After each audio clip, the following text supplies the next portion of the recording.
جس طرح ہمارے ڈاکٹرز نے، نرسز نے، میڈیکل ورکرز نے اس مشکل وقت کا جس طرح سامنا کیا، تو مجھے اپنی قوم کے اوپر بڑا فخر ہوا اور اپنے سارے ہیلتھ ورکرز کے اوپر. اور ابھی بھی ہم نے سب نے ماسک پہنے ہوئے ہیں. ہمیں ایک خدشہ ہے کہ ایک سیکنڈ ویو آ سکتا ہے، اور تھوڑا تھوڑا انڈیکیشنز ہیں کہ ہمارے کیسز تھوڑے بڑھ رہے ہیں. مجھے زیادہ خوف ہمارے ان شہروں میں ہے جدھر پولوشن زیادہ ہے، جدھر اسموگ زیادہ ہے. جو اگلے 2 مہینے ہیں، اگر انشاءاللہ اگر ہم نے یہ صحیح طرح گزار لیے تو اس کے بعد مجھے اتنا خدشہ نہیں ہے. لیکن لاہور میں خاص طور پہ اب سے لے کے نومبر کے اینڈ تک جب اسموگ آئی ہوتی ہے، جب ویسے ہی وائرسز زیادہ ہوتی ہیں، تو ہمیں بڑا احتیاط کرنی پڑے گی سب کو. اور وہ بھی 3-4 شہر ہیں، کراچی ہے، گجرانوالہ زیادہ ہے، فیصل آباد اور پشاور، ادھر زیادہ خطرہ ہے. تو اس لیے میں آج اس پلیٹ فارم سے بھی ریکویسٹ کرنا چاہتا ہوں اپنے پاکستانیوں کو کہ بڑا دیکھ کے یہ اگلے 2 مہینے گزاریں، کیونکہ اصل تو پریشر پڑتا ہے ہمارے ہیلتھ ورکرز کے اوپر، ہمارے ڈاکٹرز اور نرسز کے اوپر، اور جو لوگ کام کرتے ہیں وہاں.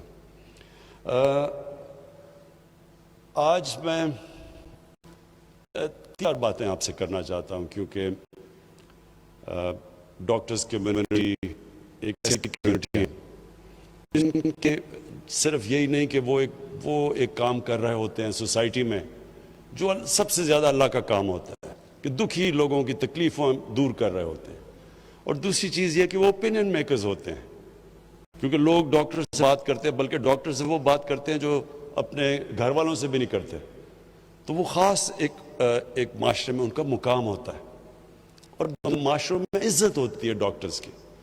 تو سب سے پہلے کہ دیکھیں، میرا جو ایکسپیرئنس سب میڈیکل پروفیشن سے ہوا جب میری والدہ کو کینسر ہوئی، اور تب پہلی دفعہ میں نے مجھے اندازہ ہوا کہ پاکستان کے ہاسپٹلز ان کی سٹینڈرڈ گرتی جا رہی تھی.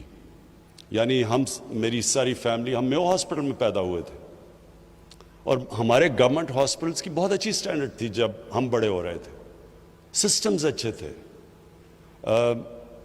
آہستہ آہستہ ہمارے ہاسپٹلز کی سٹینڈرڈ نیچے جانی شروع ہوئی، اور اس کی ایک بہت بڑی وجہ یہ تھی کہ جو ایک نیشنلائزیشن ہوئی ڈاکٹر ہاسپٹلز کی اور اسکولوں کی 70s میں، اس کا بہت بڑا نقصان ہوا.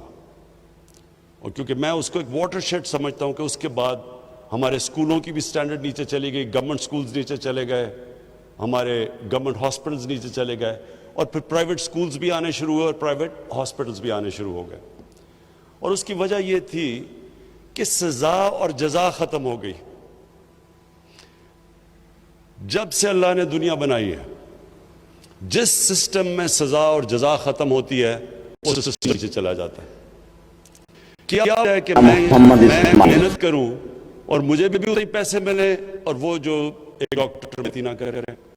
جب جس سسٹم میں یہ ہوتا ہے وہ سسٹم کبھی کمپیٹ نہیں کر سکتا. تو جب ہمارا یہ سسٹم آیا اور آہستہ آہستہ یہ جو سب کی پروموشن ہو جاتی تھی اور پھر سب کی سیلری انکریز ہو جاتی تھی، جہاں کہ تھک گیا ہوں کہ نیا پاکستان ایک سوئچ نہیں ہے، گورنمنٹ آئی سوئچ ہوا تو نیا پاکستان بن گیا. یہ فیری ٹیلز میں ایسی چیزیں ہوتی ہیں. اصل زندگی کے اندر ریفارم پروسیس ایک جدوجہد کا نام ہے. ایک قوم جدوجہد کرتی ہے چینج کے لیے، پوری ایک قوم مل کے سٹرگل کرتی ہے، پھر چینج آتا ہے. اور دنیا میں بڑی بڑی قوموں ہمارے سے برے حالات سے اٹھ کے کہاں پہنچ گئی، لیکن سٹرگل کر کے پہنچی. جب میں مدینہ کی ریاست کی بات کرتا ہوں تو میں اپنے سارے لوگوں کو کہتا ہوں وہ سٹڈی کریں. وہ دنیا کی تاریخ کا سب سے یونیک فنومنا تھا. کبھی ایسی چیز ہوئی نہیں دنیا میں، دنیا کی تاریخ میں کبھی ایسی چیز نہیں ہوئی. یہ تاریخ کا حصہ ہے. ہمارے دین کا حصہ تو ہے ہی، لیکن ہم جس طرح ہمارے ڈاکٹرز نے، نرسز نے، میڈیکل ورکرز نے اس مشکل وقت کا جس طرح سامنا کیا، تو مجھے اپنی قوم کے اوپر بڑا فخر ہوا اور اپنے سارے ہیلتھ ورکرز کے اوپر. اور ابھی بھی ہم نے سب نے ماسک پہنے ہوئے ہیں. ہمیں ایک خدشہ ہے کہ ایک سیکنڈ ویو آ سکتا ہے، اور تھوڑا تھوڑا انڈیکیشنز ہیں کہ ہمارے کیسز تھوڑے بڑھ رہے ہیں. مجھے زیادہ خوف ہمارے ان شہروں میں ہے جدھر پولوشن زیادہ ہے، جدھر اسموگ زیادہ ہے. جو اگلے 2 مہینے ہیں، اگر انشاءاللہ اگر ہم نے یہ صحیح طرح گزار لیے تو اس کے بعد مجھے اتنا خدشہ نہیں ہے. لیکن لاہور میں خاص طور پہ اب سے لے کے نومبر کے اینڈ تک جب اسموگ آئی ہوتی ہے، جب ویسے ہی وائرسز زیادہ ہوتی ہیں، تو ہمیں بڑا احتیاط کرنی پڑے گی سب کو. اور وہ بھی 3-4 اور شہر ہیں، کراچی ہے، گجرانوالہ جدھر زیادہ ہے، فیصل آباد اور پشاور، ادھر زیادہ خطرہ ہے. تو اس لیے میں آج اس پلیٹ فارم سے بھی ریکویسٹ کرنا چاہتا ہوں اپنے پاکستانیوں کو کہ بڑا دیکھ کے یہ اگلے 2 مہینے گزاریں، کیونکہ اصل تو پریشر پڑتا ہے ہمارے ہیلتھ ورکرز کے اوپر، ہمارے ڈاکٹرز اور نرسز کے اوپر، اور جو لوگ کام کرتے ہیں وہاں. آج میں 3-4 باتیں آپ سے کرنا چاہتا ہوں، کیونکہ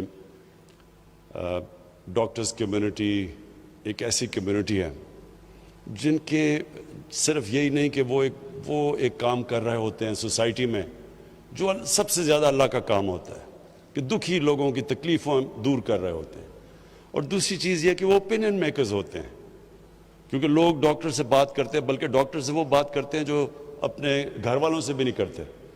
تو وہ خاص ایک معاشرے میں ان کا مقام ہوتا ہے، اور معاشروں میں عزت ہوتی ہے ڈاکٹرز کی. تو سب سے پہلے کہ دیکھیں، میرا جو ایکسپیرئنس سب میڈیکل پروفیشن سے ہوا جب میری والدہ کو کینسر ہوئی، اور تب پہلی دفعہ مجھے اندازہ ہوا کہ پاکستان کے ہاسپٹلز ان کی سٹینڈرڈ گرتی جا رہی تھی. یعنی میری ساری فیملی ہم میو ہاسپٹل میں پیدا ہوئے تھے، اور ہمارے گورنمنٹ ہاسپٹلز کی بہت اچھی سٹینڈرڈ تھی جب ہم بڑے ہو رہے تھے، سسٹمز اچھے تھے. آہستہ آہستہ ہمارے ہاسپٹلز کی سٹینڈرڈ نیچے جانی شروع ہوئی، اور اس کی ایک بہت بڑی وجہ یہ تھی کہ جو ایک نیشنلائزیشن ہوئی ہاسپٹلز کی اور اسکولوں کی 70s میں، اس کا بہت بڑا نقصان ہوا.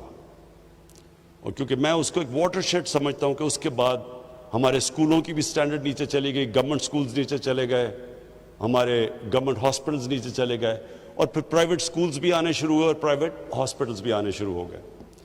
اور اس کی وجہ یہ تھی کہ سزا اور جزا ختم ہو گئی. جب سے اللہ نے دنیا بنائی ہے، جس سسٹم میں سزا اور جزا ختم ہوتی ہے وہ سسٹم نیچے چلا جاتا ہے. کیا وجہ ہے کہ میں محنت کروں اور مجھے بھی اتنے ہی پیسے ملیں، اور وہ جو ایک ڈاکٹر محنت ہی نہ کریں؟ جس سسٹم میں یہ ہوتا ہے وہ سسٹم کبھی کمپیٹ نہیں کر سکتا. تو جب ہمارا یہ سسٹم آیا اور آہستہ آہستہ یہ جو سب کی پروموشن ہو جاتی تھی اور پھر سب کی سیلری انکریز ہو جاتی تھی، کوئی تمیز نہیں کی جاتی تھی کہ محنت کون کر رہا ہے اور کون محنت نہیں کر رہا، اس سے ڈیٹیریشن ہمارے ہاسپٹلز میں آنی شروع ہوئی. اور یہی ہمارا گورنمنٹ اسکولوں کے اندر آہستہ آہستہ وہاں بھی ڈیٹیریشن شروع ہو گئی. اور پھر پرائیویٹ اسکولز بڑھنے شروع ہوئے، پرائیویٹ ہاسپٹلز آنے شروع ہوئے، کیونکہ جو پیسے والے لوگ تھے وہ تو اپنا پرائیویٹ ہاسپٹلز میں جا سکتے تھے، لیکن عام لوگوں کے لیے، غریب لوگوں کے لیے گورنمنٹ ہاسپٹلز ہو گئے. اور کیونکہ صرف غریب جانا شروع ہوئے تو ان کی اور سٹینڈرڈ نیچے جانی شروع ہو گئی، اکاؤنٹیبلٹی کم ہو گئی. اور جو امیر لوگ تھے وہ پرائیویٹ ہاسپٹلز میں، اور پھر جو سپر رچ تھے وہ اپنی چیک اپس بھی لنڈن کروانے شروع ہو گئے.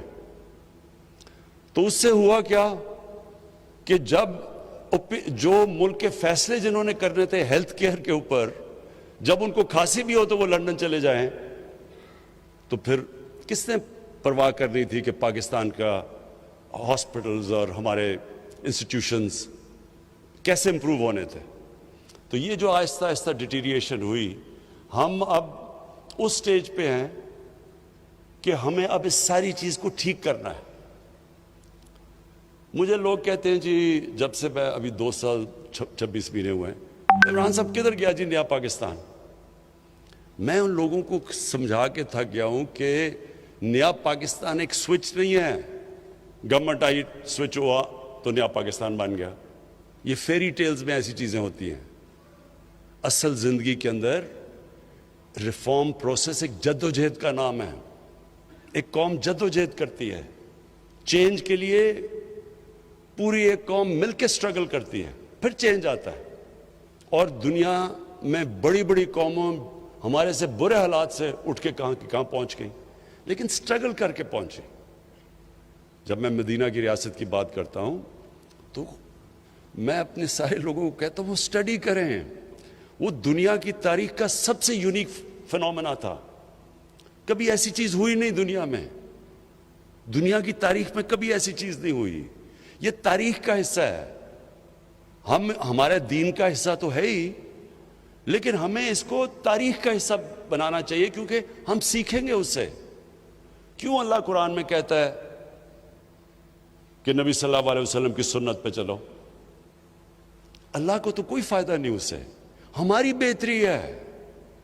وہ جو ماڈل بنا تھا مدینہ کا، اس کے اوپر دنیا کی تاریخ کا سب سے عظیم سویلائزیشن کھڑا ہوا تھا، تو وہ کوئی ماڈل بنایا تھا نا دنیا کے گریٹسٹ لیڈر نے۔ تو جب اللہ ہمیں ان کی سنت پہ چلنے کو کہتا ہے تو وہ ہمیں، جس طرح آج کل کے میں بڑے نوجوانوں کو دیکھتا ہوں کہ بل گیٹس کی کتاب پڑھ لی، وہ دوسرا وہ اسٹیو جابز کی کتاب پڑھ لی، کہ ان کو رول ماڈل بناتے ہیں، لیکن کسی بھی دنیا کے انسان نے وہ اچیو نہیں کیا جو نبی صلی اللہ علیہ وسلم نے کیا۔ تو اس کو سٹڈی کریں، قرآن ہمیں یہ کہہ رہی ہے کہ اس کو سٹڈی کریں۔ تو وہ جو انہوں نے اسٹیٹ بنائی تھی، وہ ایک سٹرگل تھی۔ 4-5 سال تو وہاں بڑی سٹرگل کی انہوں نے، امہ خطرے میں تھی 4-5 سال۔ جنگ خندق اور جنگ احد میں امہ بڑے مشکل حالات میں تھی، بڑے کھانے پینے کے لیے چیزیں نہیں تھی، مشکل تھے، سٹرگل کی تھی۔ تو لیکن پھر وہی دنیا کی تاریخ ہے کہ وہ پھر جیسے اس سٹرگل سے نکلی تو ایسی مضبوط قوم نکلی کہ انہوں نے دنیا کی امامت کی کتنے سالوں، کتنی صدیوں۔ ہمارے لیے یہ ٹائم ہے اب سٹرگل کرنے کا۔ ایک ادارہ جو خراب ہو جائے، جس میں بری عادتیں پڑ جائیں، جس کے سسٹمز کولیپس کر جائیں، اس کو ٹھیک کرنا کا زیادہ مشکل ہوتا ہے بنسبت ایک نیا ادارہ کھڑا کر دو۔ ہم نے 3.25 سال میں شوکت خانم ہاسپٹل پشاور بنایا ہے۔ جوائنٹ کمیشن انٹرنیشنل، جو ایک امریکہ کی اکریڈیٹیشن، ایک آپ کو سرٹیفکیٹ ملتا ہے، وہ آ کے 1 ہفتہ پورا آڈٹ کرتے ہیں، دنیا میں، ساری دنیا میں وہ جاتے ہیں، اور وہ پھر جب آپ کو سرٹیفائی کرتے ہیں کہ جوائنٹ کمیشن انٹرنیشنل کی آپ کو سرٹیفکیٹ ملی، اس کا مطلب انہوں نے سرٹیفائی کیا کہ وہ انسٹیٹیوشن انٹرنیشنل سٹینڈرڈ کی ہے۔ تو دونوں شوکت خانم، پہلا یہ لاہور والا اور پھر جو پشاور میں 3.25 سال میں بنا، دونوں کو جوائنٹ کمیشن انٹرنیشنل کا سرٹیفکیٹ مل چکا ہے۔ میننگ کہ ایک نیا ہاسپٹل بنانا 3 سال میں ایک انٹرنیشنل سٹینڈرڈ کا ہاسپٹل بن گیا۔ لیکن جو پرانے ہاسپٹل تھے پختونخوا کے، لیڈی ریڈنگ ہاسپٹل، خیبر میڈیکل کالج، ان کے لیے جو ہم نے ریفارم کرنے کی کوشش کی، یہ بڑا لمبا پروسیس ہے۔ اس میں عدالتوں میں جانا پڑا، سٹے آرڈرز ہو گئے، سزا اور جزا کا کانسیپٹ نہیں تھا، کسی کو جو کام نہیں کر رہا اس کو نکالتے تھے، وہ جا کے سٹے آرڈر لے لیتا تھا۔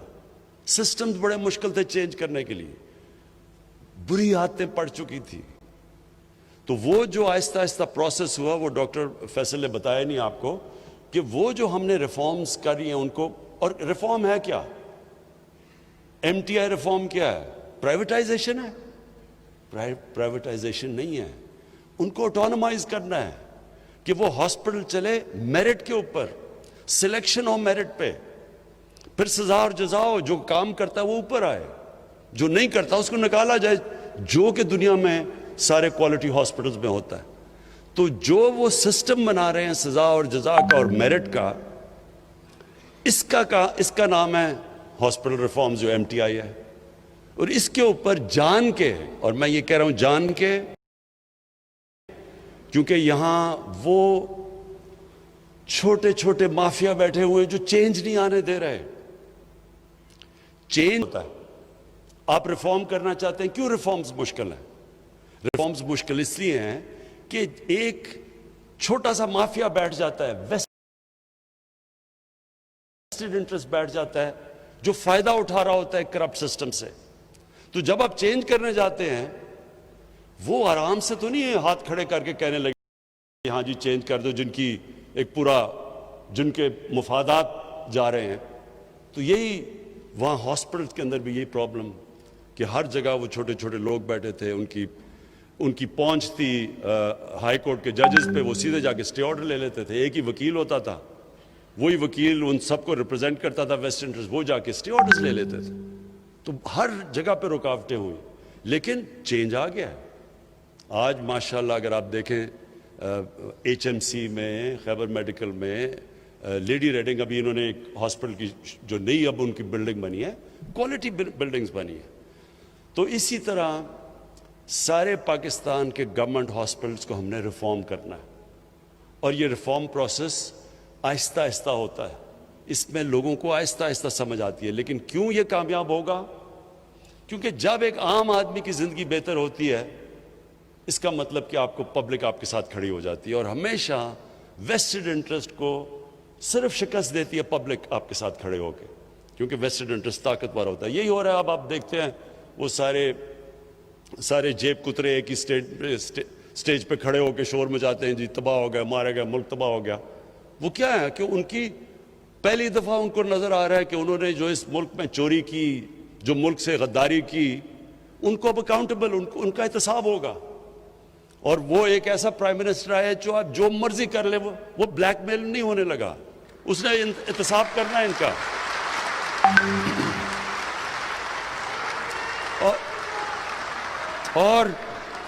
اور انشاءاللہ آپ یہ دیکھیں گے، یہ میری بات مان لیں، یہ پاکستان کے ڈیفائننگ مومنٹس ہیں، فیصلہ کن وقت ہے پاکستان کا۔ یہ سارے جو 30 سال سے اس ملک میں بار بار انہوں نے باریاں لی ہیں، یہ سب اکٹھے اسی طرح ہی ہیں جس طرح وہ ہاسپٹل میں چھوٹا سا مافیا اکٹھا ہو جاتا ہے، چینج نہیں آنے دیتا۔ یہ بھی چینج ڈرے ہوئے ہیں کہ ان کو تو زیادہ نقصان ہوگا چینج سے، لیکن ڈاکٹرز کی تو صرف روزی جائے گی۔ جو روک رہے ہیں ان کو تو خیر انہوں نے جیلوں میں جانا ہے۔ جو ہاسپٹل ریفارمز ہیں وہی راستہ آگے پاکستان کا۔ ہمارے ہاسپٹلز، یہ بالکل نہیں ہونا چاہیے کہ صرف غریب آدمی گورنمنٹ ہاسپٹل میں جائے اور وہاں اس کو جیسا علاج سب سٹینڈرڈ ملے، اور صرف پیسہ ہو تو آپ کو اچھا علاج پرائیویٹ ہاسپٹلز میں ملے۔ دوسری چیز، ہیلتھ کارڈ، انصاف ہیلتھ کارڈ۔ دیکھیں، ہمیں پختونخوا میں جب آئے تو 2-3 سال تو مسلسل یہ سننا پڑا، جی کدھر ہے نیا پختونخوا؟ سارے ہمیں کہیں جی کدھر ہے تبدیلی؟ تو جب رزلٹ آیا 5 سال کے بعد، تو کبھی بھی پختونخوا میں یہ نہیں ہوا کہ ایک حکومت کو انہوں نے دوسری دفعہ باری دی ہو۔ اس باری ایک ہماری کولیشن حکومت تھی، جب الیکشن ہوا تو 2/3 اکثریت ملی ہمیں۔ اس کی وجہ کئی وجوہات تھی۔ ایک تو تھا کرپشن، بالکل نیچے لے گئے ہم، کرپشن چلی گئی نیچے۔ اس کے بعد ایک لوکل گورنمنٹ سسٹم، گاؤں کے لیول کے اوپر ہم نے ان کو امپاور کر دیا، وہ بھی تھا۔ پولیس کو کافی چینج آ گیا پولیس کے اندر۔ لیکن جو سب سے زیادہ وجہ عوام کھڑی ہوئی تحریک انصاف کی حکومت کے ساتھ، ہمیں ووٹ دیا، وہ تھا صحت کارڈ۔ اور وہ کیوں تھا؟ دیکھیں، آپ تصور کریں، اور آپ ڈاکٹرز ہیں، آپ دیکھتے ہوں گے، سوچیں غریب گھر ہے، دہاڑی دار ہے، سارا دن محنت کر رہا ہے، مشکل سے وہ پیسہ بناتا ہے کہ اپنے بیوی بچوں کو وہ کھانا صحیح دے دے۔ اس گھر کے اندر اگر بیماری ہو جاتی ہے، امیجن کریں کہ وہ کیا کریں گے. سارا گھر غربت کے نیچے چلا جاتا ہے. یہ ساری ریسرچ شو کرتی ہے کہ پاورٹی، غربت، اس کی ایک بہت بڑی وجہ یہ ہے کہ غریب گھرانے میں بیماری ہو جاتی ہے. میں نے جب یہ شوکت خانم جو ہاسپٹل کیوں بنایا کہ ایک میں نے غریب کینسر کا مریض دیکھا، میں میو ہاسپٹل کے باہر ڈاکٹر کی انتظار کر رہا تھا. اس غریب وہ سارا بیچارہ مزدوری کرتا تھا اور دن کو رات کو بیٹھتا تھا اپنے بھائی کے ساتھ جو کہ جس کو کینسر ہوئی تھی. تو تب میں نے سوچا کہ ہم جن کے پاس سب کچھ ہے، ہمیں اتنی عذاب پڑا ہوا ہے کہ ہمارے گھر میں کینسر ہے، تو ان بیچارے غریب گھروں میں کیا ہو رہا ہوگا. وہ تھا کانسیپٹ شوکت خانم کا. لیکن اس کا سیکنڈ کانسیپٹ یہ تھا کہ جب ایک غریب آدمی ہاسپٹل میں آیا ہے تو اس کو بالکل اسی طرح ٹریٹ کیا جائے جس طرح جو مریض پیسے دے رہا ہے اس کو ٹریٹ کیا جائے. یہ میں نے کدھر دیکھا؟ میں اپنی جب والدہ کو امریکہ انگلینڈ لے کے گیا، میں اپنی والدہ کو جب انگلینڈ لے کے گیا تو میں تو پیسے دے کے اپنی والدہ کا علاج کروا رہا تھا. ساتھ ان کے ایک نیشنل ہیلتھ سروس کے اوپر مفت علاج ہو رہا تھا ایک خاتون کا. میں نے دیکھا کوئی ڈاکٹر اور نرس فرق نہیں کر رہے تھے ان دونوں کے اندر، دونوں کو ایک طرح کا علاج کر رہے تھے. آج مجھے فخر ہے اور آپ خود جا کے چیک کر سکتے ہیں، شوکت خانم ہاسپٹل میں غریب اور امیر مریض کے اندر کوئی فرق نہیں کیا جاتا.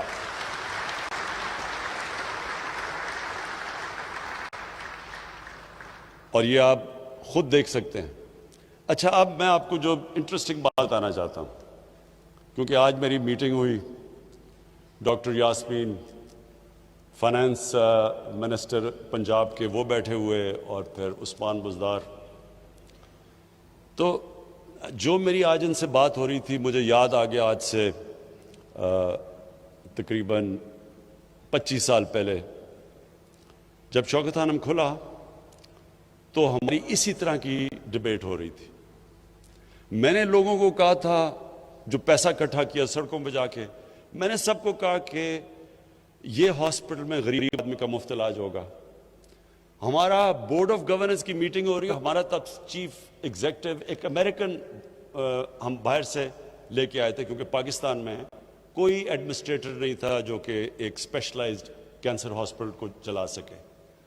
تو اس نے بیٹھ کے بورڈ آف گورننس کی میٹنگ میں جب ہو رہا، اس نے کہا کہ اگر آپ نے 5% سے زیادہ کینسر کے مریضوں کا مفت علاج کیا، کیونکہ کینسر کا علاج اتنا مہنگا ہے، یہ ہو ہی نہیں سکتا کہ آپ 5% سے زیادہ. اور اس نے پھر دنیا میں مثالیں دی، ٹاٹا انسٹیٹیوٹ اس نے بتایا ہندوستان میں، اس کا بتایا. یہ تو نہیں پیسہ اکٹھا کیا کہ میں کمرشل ہاسپٹل بنا دوں. وہ 3 مہینے کے بعد چلا گیا. آج بھی دنیا کا یہ واحد کینسر ہاسپٹل ہے جدھر 75% کینسر کے مریضوں کا مفت علاج ہوتا ہے اور آج بھی چل رہا ہے.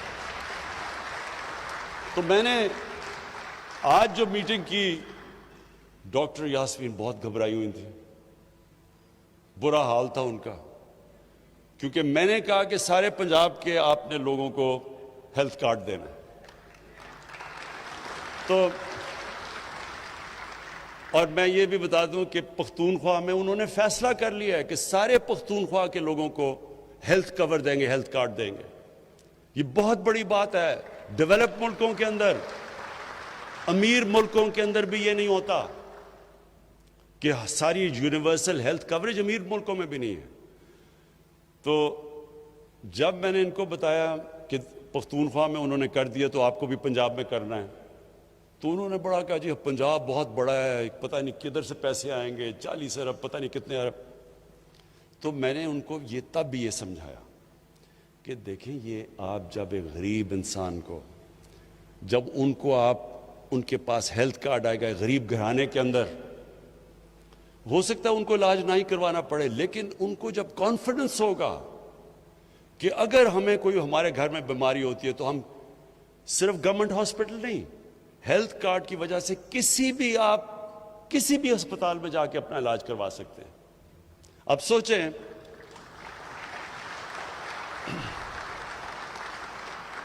پہلے تو سوچیں کتنی بڑی نعمت ہے ہمارے عام لوگوں کے پاس، دہاڑی دار کے پاس، مزدوروں کے پاس، غریب لوگوں کے پاس، بیواؤں کے پاس، جب ان کے پاس ہیلتھ کارڈ ہو۔ دوسرا، یہ میرا ایمان ہے کہ اللہ کی برکت آتی ہے۔ آج شوکت خانم، آپ مجھے بتائیں کہ کون سوچ رہا تھا کہ 70 کروڑ میں ہاسپٹل بنتا ہے اور سالانہ جو صرف غریب مریضوں کا خسارہ ہوتا ہے، غریب مریضوں کے کینسر کے مفت علاج کا خسارہ شوکت خانم کا وہ 6 سے 8 ارب روپیہ ہے۔ 800 کروڑ روپیہ ہے جو کہ ہاسپٹل 70 کروڑ میں بناتا ہے سالانہ غریب کا علاج۔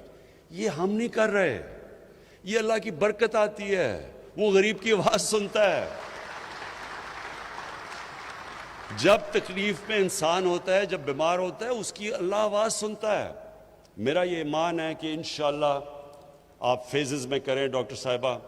پہلے فیز میں جو بالکل کمزور طبقہ ہے اس کا علاج شروع کریں، ان کو ہیلتھ کارڈ دیں۔ سیکنڈ فیز اور اس میں بیواؤں کو انکلوڈ کریں، اس میں یہ ہماری جو ٹرانسویسٹائٹ کمیونٹی ہے ان کو انکلوڈ کریں، سب کو، ہر کمزور طبقے کو آپ اس میں اس کے اندر انکلوڈ کریں۔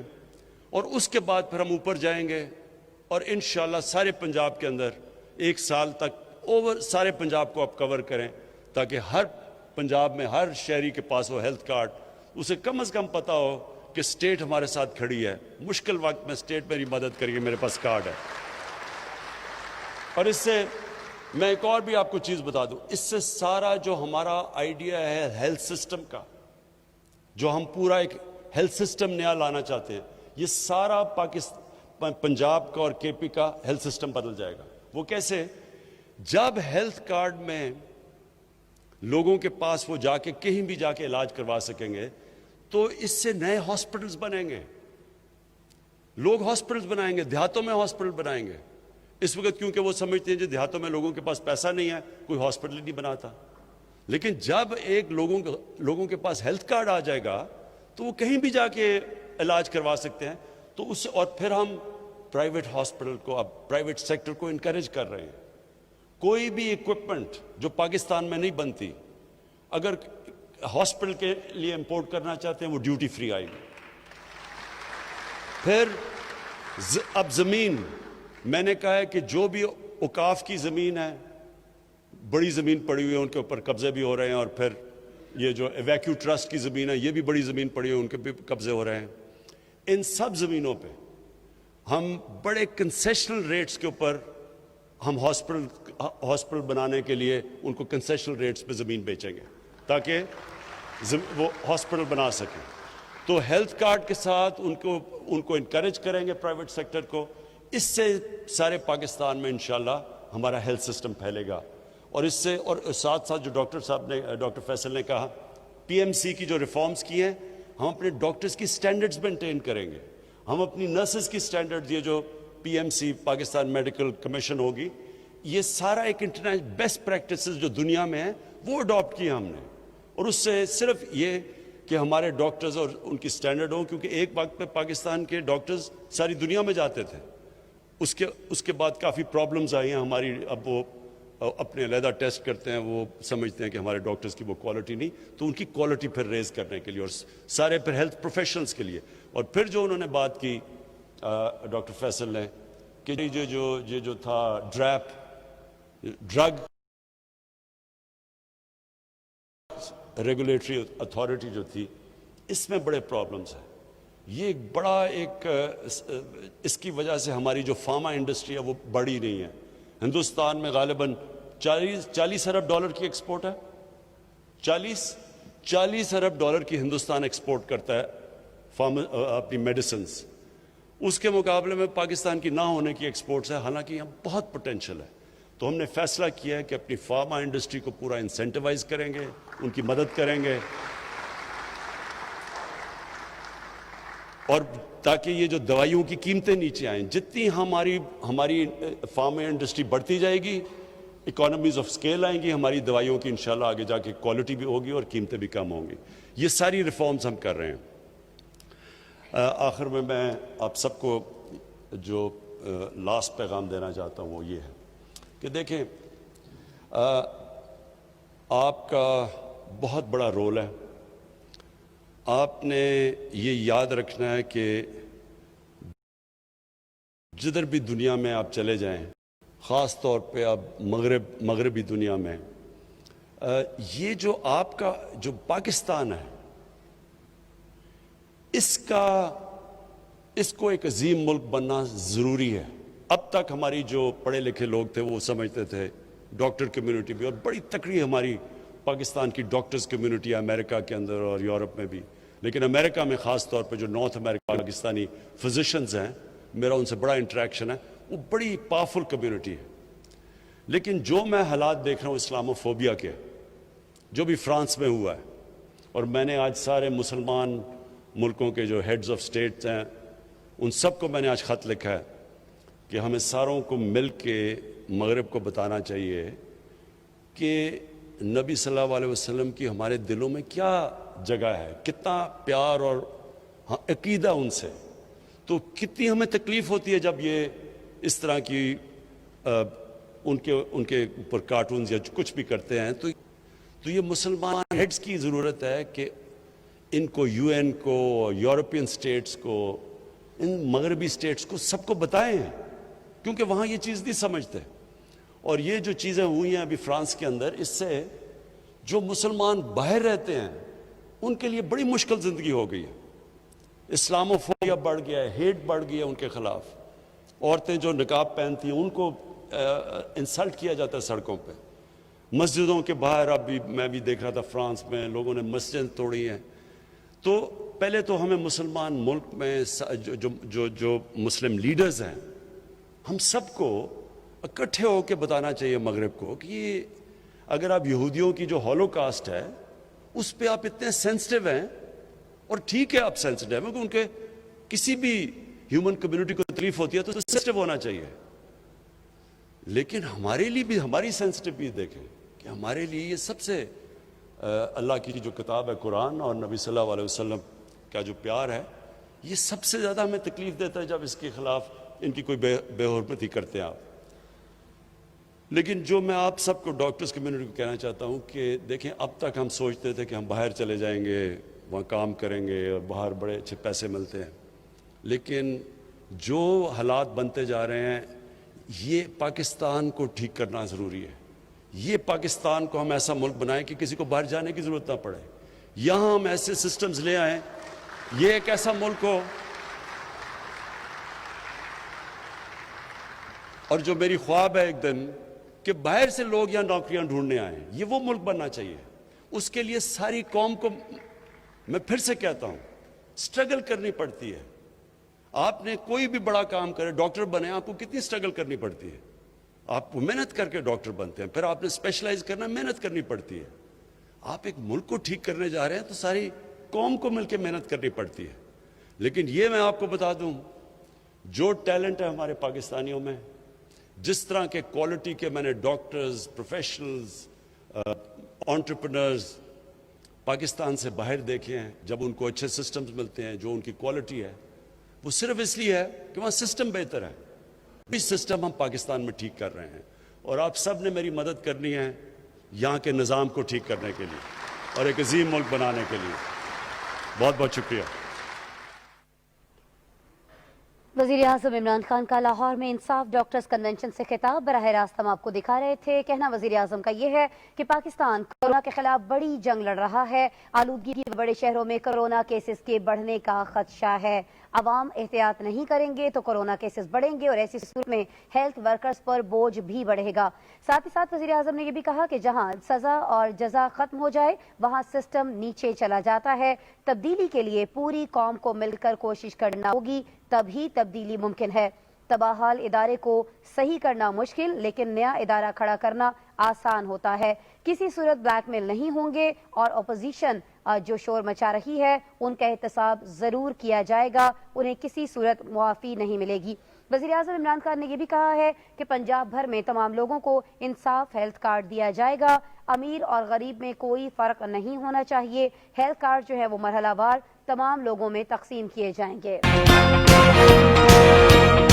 Thank you.